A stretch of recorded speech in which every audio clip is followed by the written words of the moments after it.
Bonjour, aujourd'hui on va faire une expérience totale avec de l'IA, de l'interopérabilité, de l'art génératif, de l'IA générative. Et on va faire la chose de bout en bout avec une partie de debug et bien sûr une partie de démo.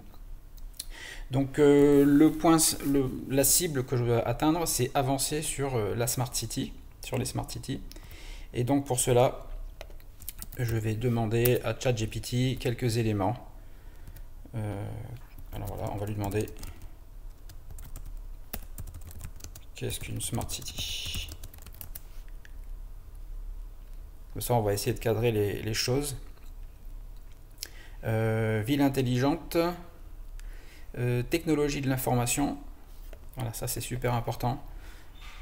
Donc nous, c'est ce qu'on va faire. On va rendre la ville intelligente avec de l'information. Donc c'est technologie de l'information, de la communication. S'il n'y a pas de connexion, on n'arrivera pas à mener le projet à terme. Et un des critères qu'on va travailler, ça va être la qualité de vie des habitants. Donc c'est vraiment ce qui va driver la démo d'aujourd'hui. Optimiser ses opérations. Donc par exemple, moi ça va être optimiser mes temps de déplacement ou l'efficacité d'un entraînement par exemple, ou d'accès à certains services ou à certaines infrastructures. Un moyen urbain durable, résilient, inclusif. Donc inclusif oui, par exemple rendre les médias partageables sur diverses plateformes qui fait qu'elles puissent être utilisées par un nombre de profils très variés et à moindre effort. Voilà, utilisation de diverses solutions technologiques. Chacun a ses réseaux préférés et le but c'est d'atteindre cet objectif-là. Alors, qu'est-ce qu'on a comme infrastructure? Réseau électrique, système de transport, services municipaux. Là, c'est un peu ce qui va nous intéresser.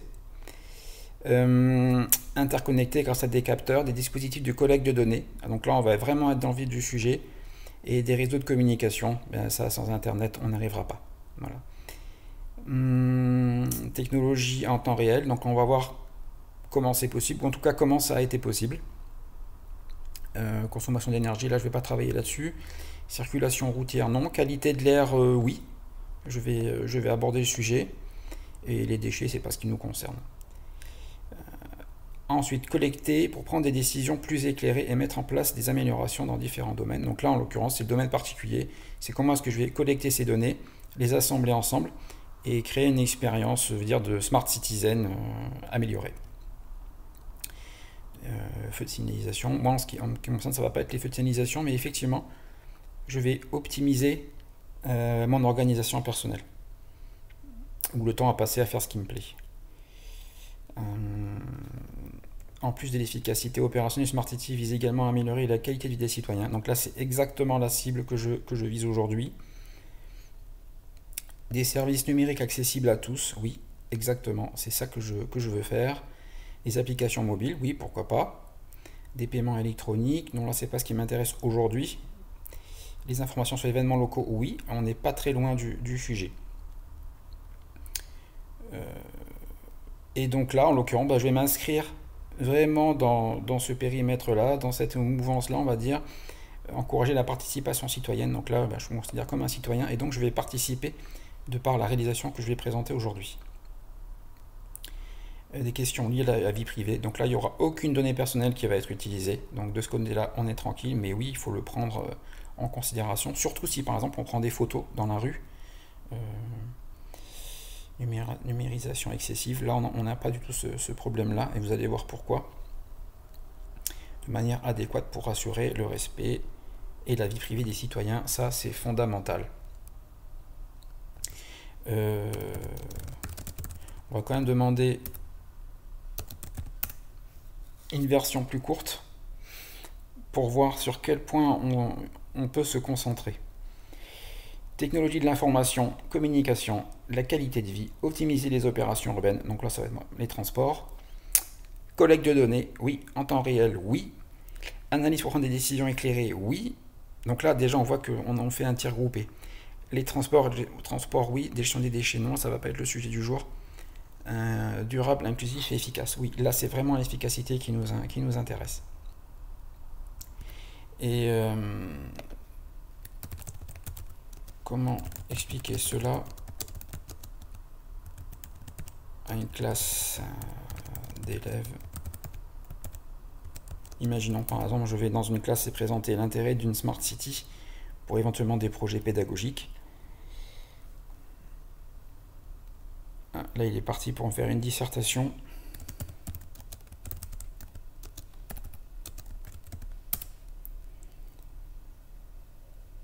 Voilà, donc une ville spéciale, effectivement, qui utilise les technologies pour rendre la vie meilleure et plus facile pour les gens qui y habitent. Elle utilise l'ordinateur pour prendre de bonnes décisions sur la façon de gérer la ville et aider les habitants à trouver des informations utiles. Et alors là, c'est marrant parce que on arrive à quelque chose de vraiment très intéressant. Les habitants ont trouvé des informations utiles sur leur téléphone ou leur tablette. Donc là, on va vraiment viser ce genre de périphérique, de device, donc en fait la mobilité. Plus agréable, et tout le monde va se sentir inclus et heureux. Donc là, on finit sur une note de bonheur. On va demander ça pour faire rigolo.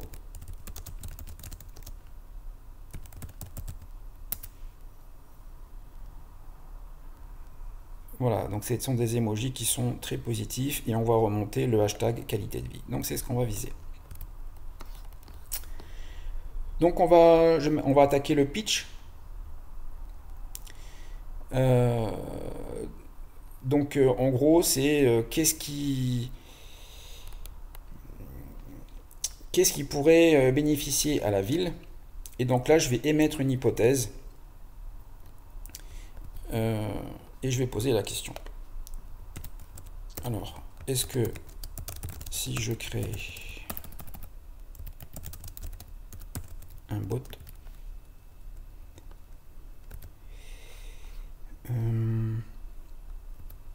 autonome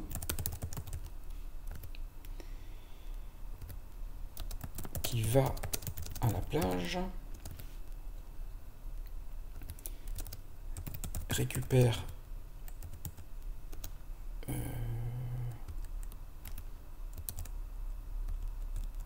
indicateur de qualité d'eau de baignade pour commencer, parce qu'on a le droit de se baigner.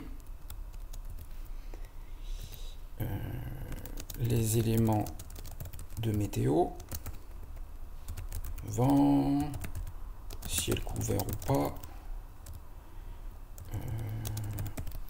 température de l'eau. Qu'est-ce qu'on pourrait imaginer d'autre? Bon. Et qui, en fait, qui déposerait ce contenu sur des réseaux sociaux, genre image, post, Instagram ou Facebook ou TikTok, allez, soyons fous.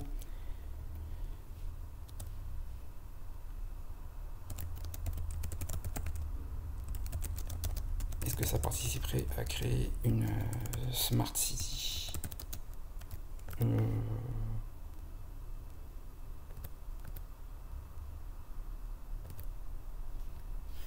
Je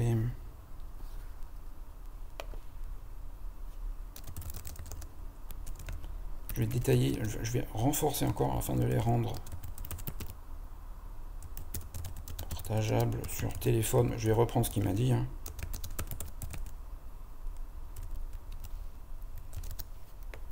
Alors, qu'est-ce que ça apporterait? Donc là, pour l'instant, on est encore dans la théorie, mais là, on s'approche un peu du sujet. Je suis en train de pitcher le produit que je vais créer, le prototype. Donc, créer un bot autonome qui collecte des informations sur la qualité de l'eau et des baignades et les conditions météorologiques à la plage, puis les partages sur les réseaux sociaux pourraient contribuer. Donc, il a bien compris ma question. Et maintenant, on va voir ce que ça apporte selon lui. Amélioration de la transparence. En fournissant des informations en temps réel sur la qualité des eaux et les conditions météorologiques, le bot aiderait les habitants, les visiteurs à prendre des décisions éclairées concernant la baignade. Cela contribuerait à la transparence des informations et à la sécurité des personnes. Donc transparence et sécurité. Engagement citoyen. Le partage d'informations sur les réseaux sociaux encourage la participation des citoyens en les tenant informés de l'état de la plage et leur permettant de partager ces informations avec leur communauté. Donc là, on arrive sur la partie sociale. Cela engagerait l'engagement et l'interaction entre les habitants de la ville. Ouais, ça c'est sympa. Utilisation des technologies émergentes. La création d'un bot autonome nécessite l'utilisation de technologies avancées telles que collecte de données, intelligence artificielle et automatisation. Oui, c'est exactement ce sur quoi on va travailler dans la foulée. Cela contribuerait à développer et à promouvoir l'utilisation de ces technologies dans la ville. Yes, donc on arrive à la Smart City. Ce qui est une caractéristique clé de la Smart City. Bon ben voilà, il a fait très clair. Cependant, il est important de noter que la création d'un bot autonome et son partage sur les réseaux sociaux ne constitue qu'un aspect d'une Smart City. Une Smart City implique une intégration plus large des technologies de l'information et de la communication pour améliorer la qualité de vie et la durabilité de la ville dans de nombreux domaines différents tels que transport, énergie et gestion des déchets. Néanmoins, votre initiative contribuerait certainement à promouvoir la transparence, l'engagement citoyen et l'utilisation de technologies émergentes dans le contexte de la plage et des loisirs. Voilà. Donc, on est pas mal, ça fait une bonne intro. Et je vais lui demander, tiens, on va rigoler, est-ce que ça consiste,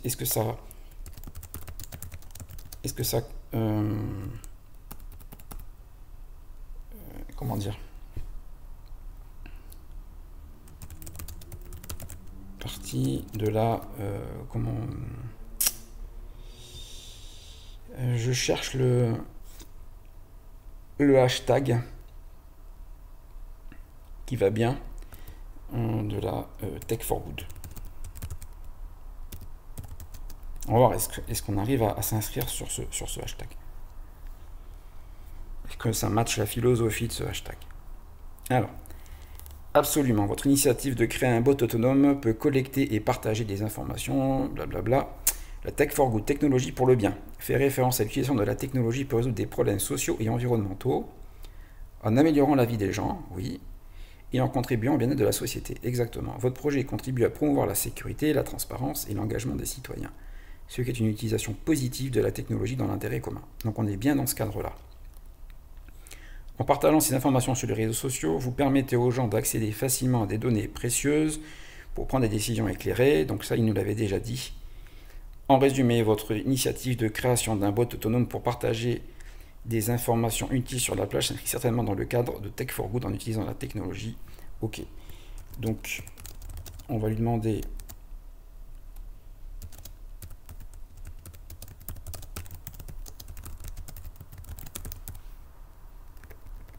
un tweet sympa.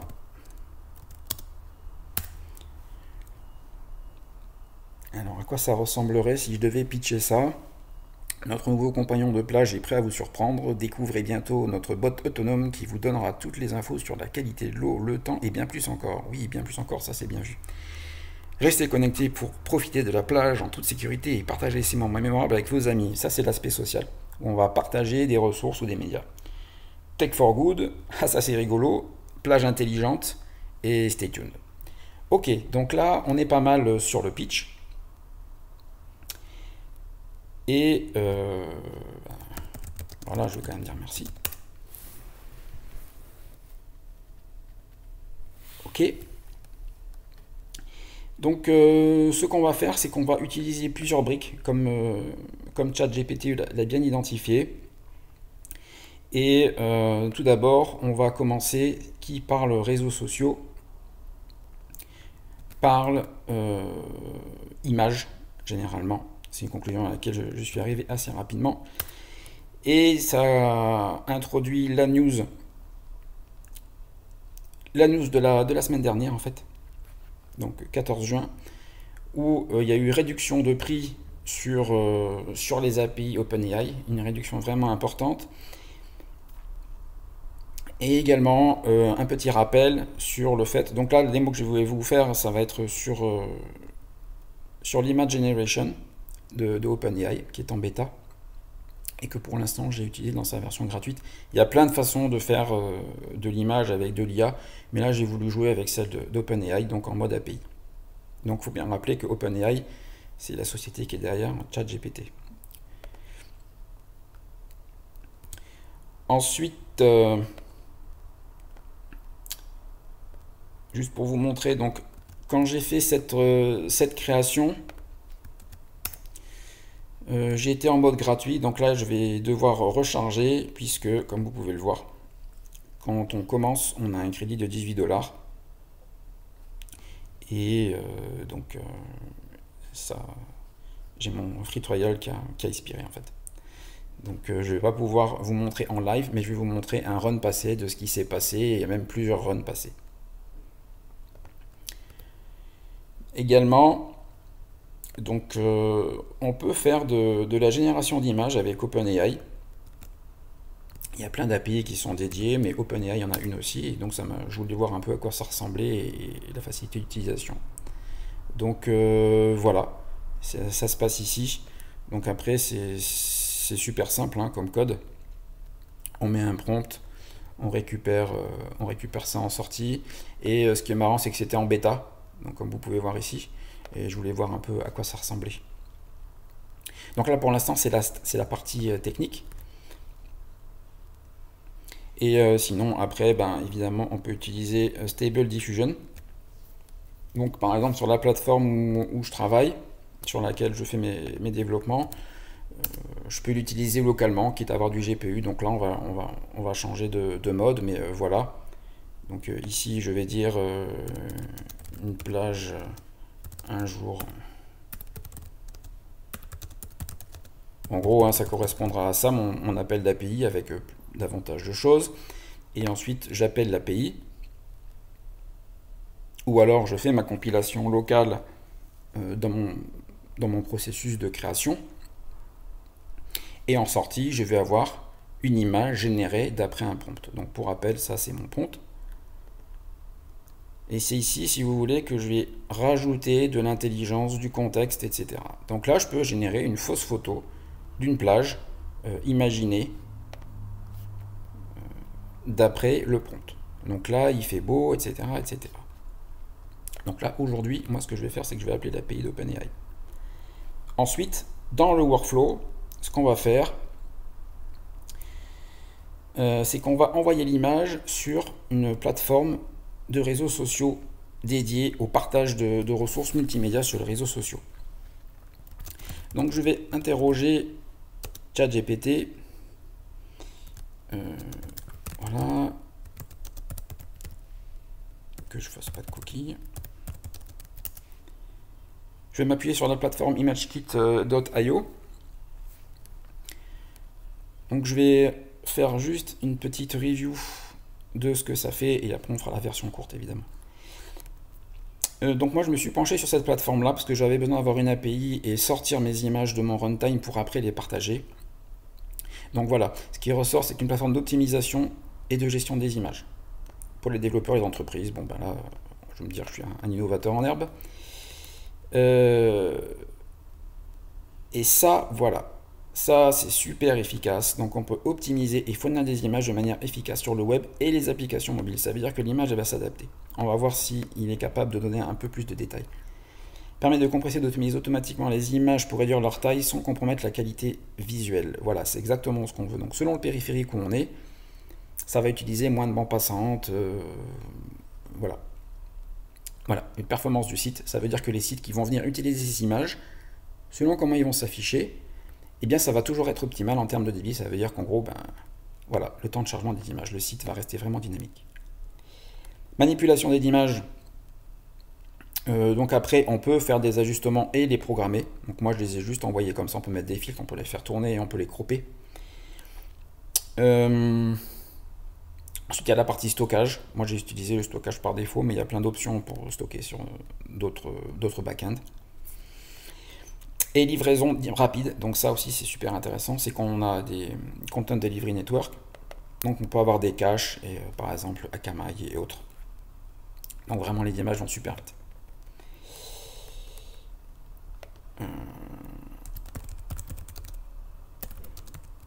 On va essayer de lui faire faire.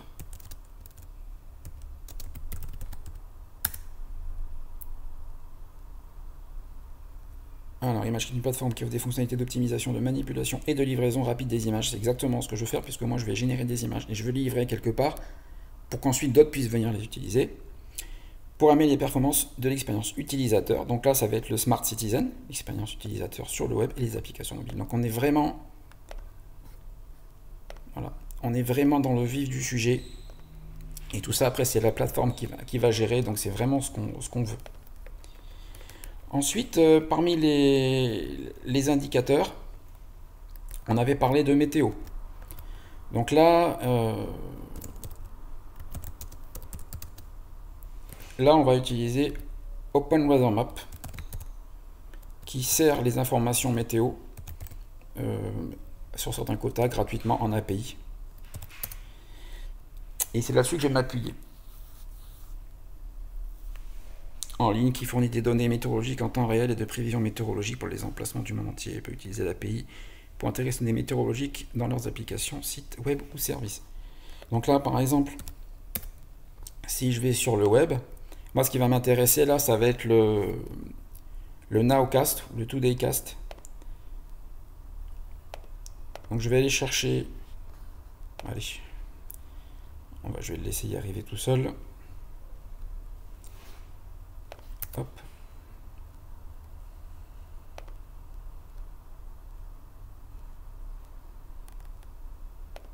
Donc il y a une API qui est vachement pratique, on peut avoir des ID de ville et on peut regarder le temps passé, le temps actuel. Voilà. Donc moi ce qui va m'intéresser, c'est que je vais venir consommer ces données par API et les utiliser pour créer du contenu. Et vous voyez que ici, j'ai les UV, la visibilité, la vitesse du vent, l'orientation, des informations sur la température ressentie, la température réelle, l'état du ciel et la qualification du vent. Donc j'ai tout un contexte météorologique qui m'est fourni, et évidemment une géolocalisation, mais ça m'intéresse un peu moins, et les prévisions. Donc je vais venir m'appuyer sur ce service-là pour enrichir le prompt. Ensuite, après, parmi les autres informations, je vais aller prendre la qualité des eaux de baignade.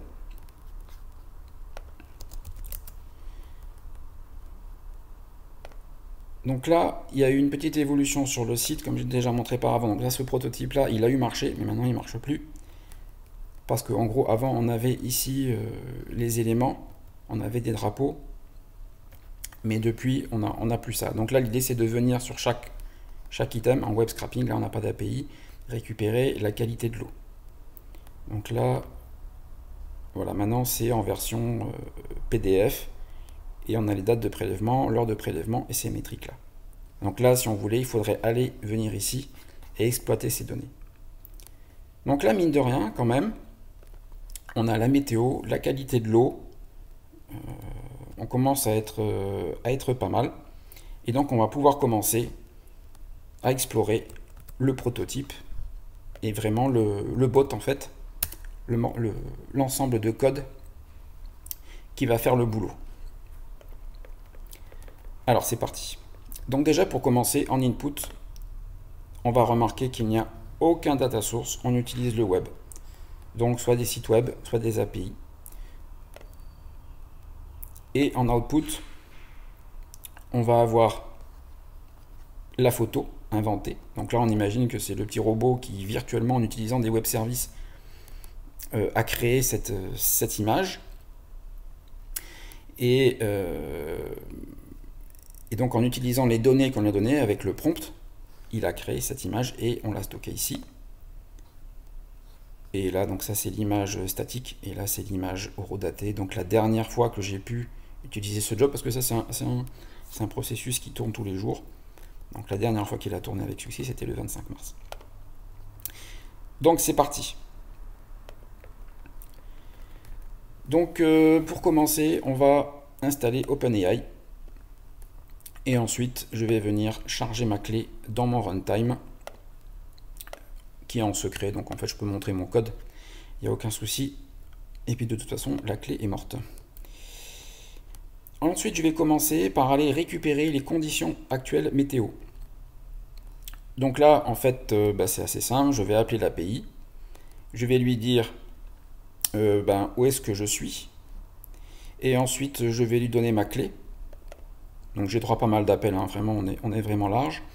Et Ensuite, je vais lui dire mon système métrique. Donc moi, je suis français, donc j'aime bien avoir des mètres et des kilomètres heure, ce genre de choses. Donc ensuite, je fais ma requête et je récupère le nom du spot, donc Nouméa, etc. Et je récupère toutes mes métriques. Donc le nom du spot, Nouméa. Donc ça, c'est les données qui sont récupérées de par l'API. Une description en anglais des nuages, donc c'est un petit peu nuageux, et le wind speed, donc en métrique, système métrique, mètres par seconde, 0,7, donc en fait, peu de vent. Ça, c'est pour l'API météo. Ensuite, je vais aller récupérer la partie qualité des eaux. Donc là, on va aller scraper.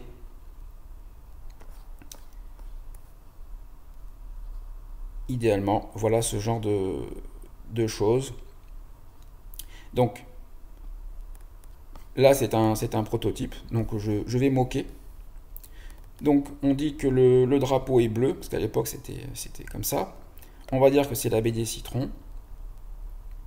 Ensuite, donc quand le drapeau était bleu, on pouvait dire qu'on pouvait se baigner. Donc, en fait, il y avait un message, une légende. Et on disait, voilà, la baignade est autorisée. Je pense que ce que je vais faire, je vais vous montrer.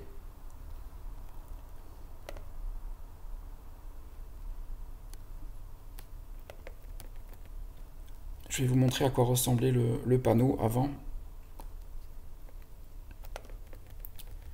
Voilà. Donc en fait, ce que j'ai fait, c'est que j'ai moqué cette partie-là, j'ai fait semblant. Mais ici, je le faisais pour de vrai. Et ensuite, on traduit les messages. Donc ici, eau de bonne qualité, baignade autorisée, qui devient ici le message, voilà, bonne qualité, enjoy your session, un petit mot sympa, après on peut être créatif. Ensuite, ce que j'ai fait, et là on va commencer un peu à faire de l'IA, on va dire, on va être un peu plus créatif sur la génération du prompt, on va décrire la scène. Donc on va dire que si la qualité de l'eau est bonne, eh bien on va en déduire qu'il y a plein de gens qui se baignent dans la mer, par exemple. On peut imaginer ce qu'on veut. Et en fait, les conditions sont vraiment sympas. Une fois qu'on a fait ça, on va commencer à composer notre histoire. L'histoire, c'est le prompt. Et là, je vais décrire une scène. Donc, je vais le faire en anglais. Donc, un drapeau bleu vole dans le vent à Nouméa, à la baie des Citrons. Je décris la scène, des gens se baignent. Et ensuite, je lui dis, le temps est comme suit. Comme j'ai récupéré la vitesse du vent, je lui donne aussi. Le wind speed en mètres par seconde, c'est ça. La qualité de l'eau, c'est le message que j'ai prévu en amont. Donc vraiment, je lui raconte toute mon histoire. Et ensuite, je vais lui donner des indications pour qu'il soit un peu plus créatif, qu'il fasse une image plus belle. Donc là, par exemple, je vais lui faire croire, je vais lui demander de me faire une photo style que c'est un Sony A9, A9 II. Donc ça, qu'est-ce que c'est? Voilà, c'est un appareil photo. Donc c'est un super appareil photo et je vais lui demander de faire semblant, de croire qu'il a un appareil photo. Donc on imagine le robot et il va aller prendre les photos et faire semblant de ça. Donc j'ai mon prompt OpenAI ici. Et là, je vais appeler OpenAI. Donc, il faut savoir que c'est payant. Donc, au début, quand on prototype, on met des petites définitions. Et après, quand on est content, ou selon la fréquence, ou selon les moyens qu'on veut mettre, on va augmenter la définition. Donc, moi, je me suis amusé avec plusieurs définitions. Mais après, au quotidien, comme je faisais pas mal de runs et que je voulais pas perdre mon plan trop rapidement, je suis descendu en 256 par 256. Et dans le cas qui m'intéressait, c'était pas mal. Ça me suffisait. Ensuite, ce que j'ai fait, c'est que je récupère l'URL de l'image, puisqu'en sortie je récupère vraiment une URL.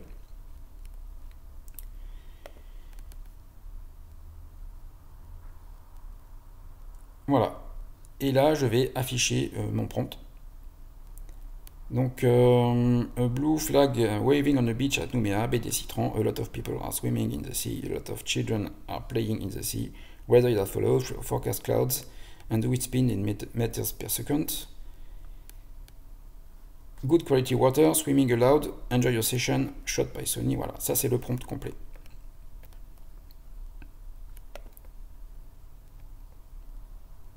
Donc Donc là, il va générer l'image, en fait, c'est ça qui passe, c'est ça qui se passe. Donc là, voilà, on copie l'image, donc là, on crée le snapshot, et ensuite, on le redate. Et une fois qu'on a l'image, donc là, le photographe, on va dire, le petit robot, il s'est déplacé virtuellement dans l'univers des données, de la météo, du site web, de la qualité de l'eau. En fait, tout ça, c'est purement virtuel, ça marche dans le cloud. Il a pris sa photo et maintenant, il va faire son petit reportage, il va envoyer sa photo sur la plateforme ImageKit.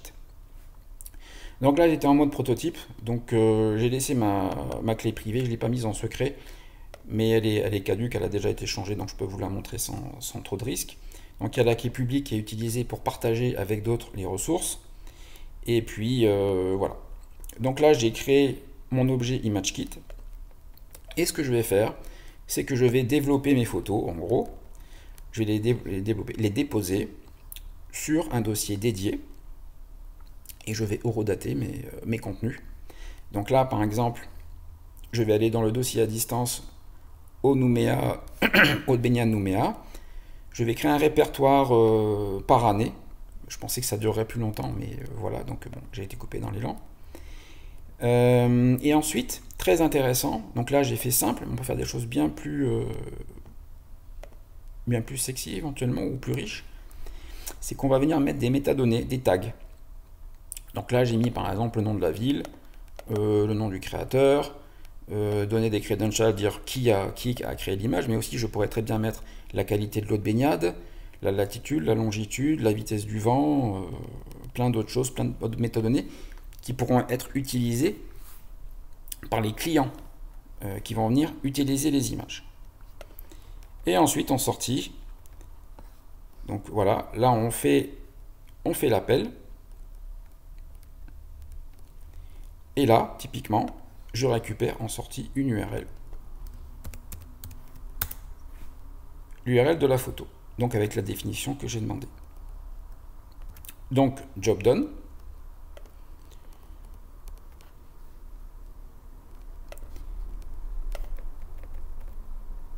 Et ensuite, ce que je vais faire, ben là, ce que je voulais faire pour d'autres plages, mais pour l'instant, j'ai fait que la baie des Citrons, puis après, c'était plus interopérable. Donc là, à ce stade-là, ce qu'on voit, c'est qu'on a produit une image et que, eh bien, en fait, le boulot est fait et on va aller voir à quoi ça ressemble.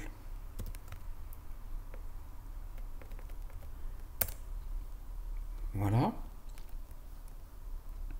Donc, je vais venir me loguer.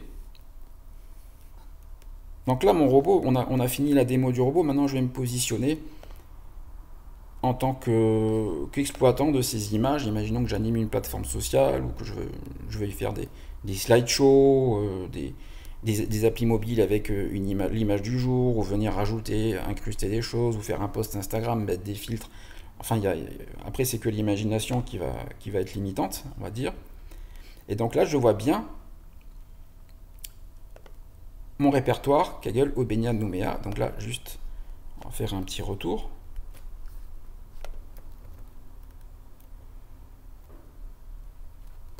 Kaggle au Benya Nouméa.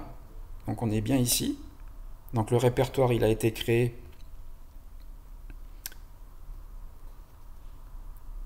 et il est robuste. C'est-à-dire que si jamais il n'est pas créé, il le crée. S'il existe déjà, il ne va pas le recréer. Ensuite, on va descendre sur l'année. Donc là, on va extraire l'année, ce qui fait que d'année en année, on va créer des slideshows, des collections. On pourrait même créer un film de tous les drapeaux d'une année ou d'un mois. Voilà.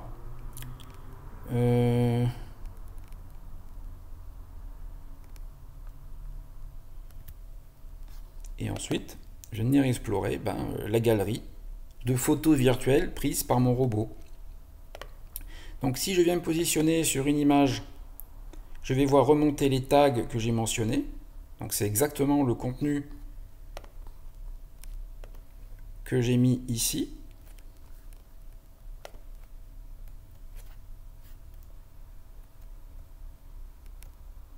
Alors,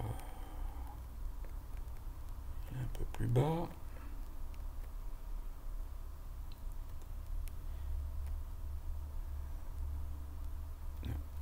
plus haut.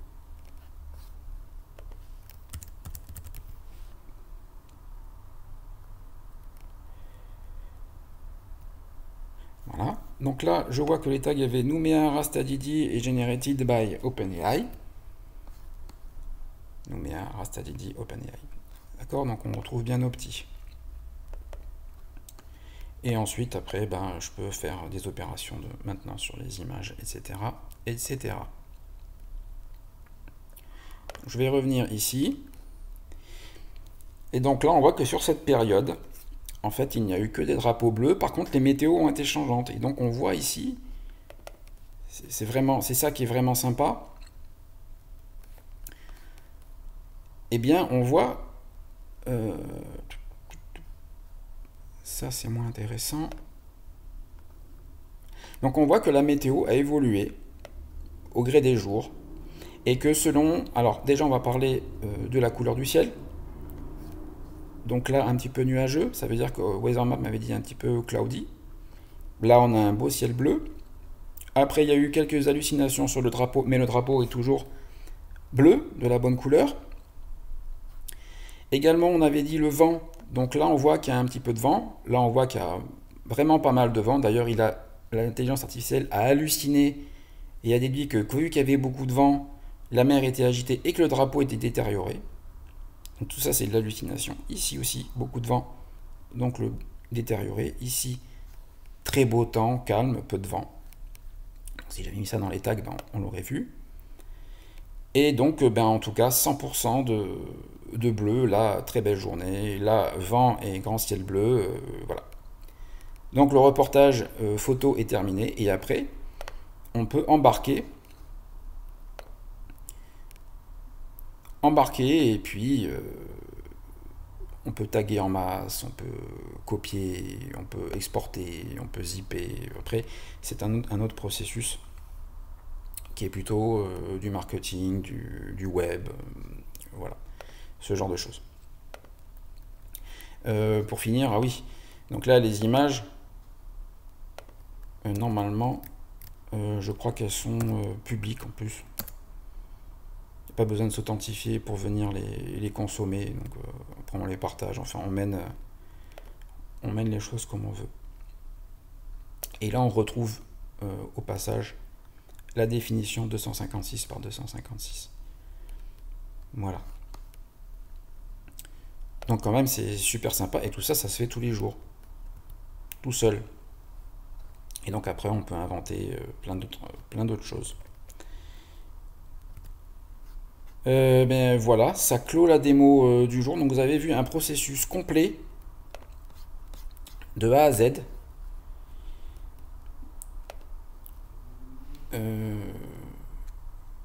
De A à Z de ce robot reporter qui va et qui utilise les services cloud et qui prend des photos, qui imagine des photos et qui les met au service du plus grand nombre.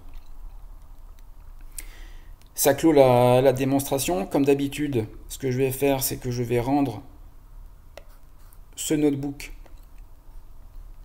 public. Ah, petite subtilité. Donc vous voyez qu'ici il y a marqué version 29 sur 114. Ça veut dire qu'il y a 29 fois il s'est exécuté avec succès. Et après il est tombé, on va dire, en arrêt. D'abord parce que les données étaient plus mises à jour et que je n'avais plus de clé API. Donc en fait, je le laisse. Plus tard, j'aurai à nouveau une clé. Et si le site retombe en marche, alors le workflow se mettra à fonctionner. Donc ce qu'on va faire, c'est que je vais le mettre public.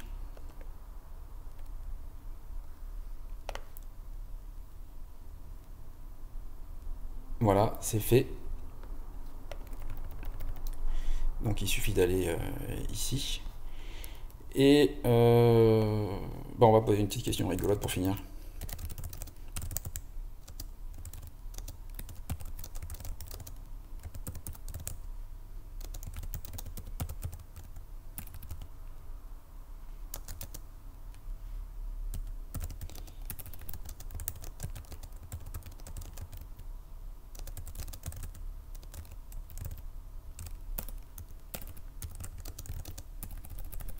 On va rigoler un coup.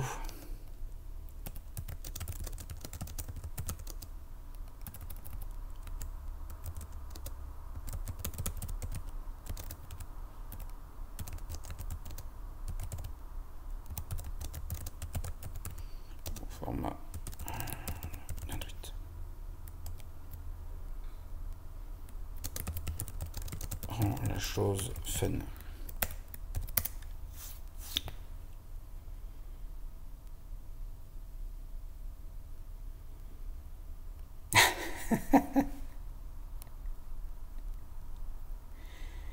C'est parti pour un été inoubliable. Plage intelligente, bottes, baignade.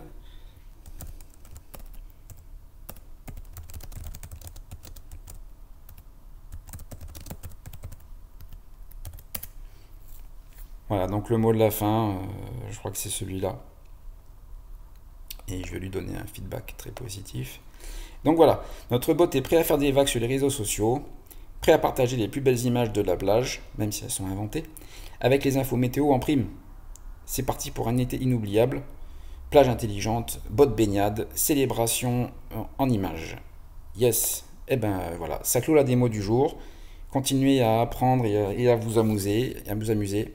Et puis n'hésitez pas à donner du feedback sur l'article qui arrivera très prochainement et qui sera en commentaire de la vidéo. Bonne journée les cagous et à bientôt.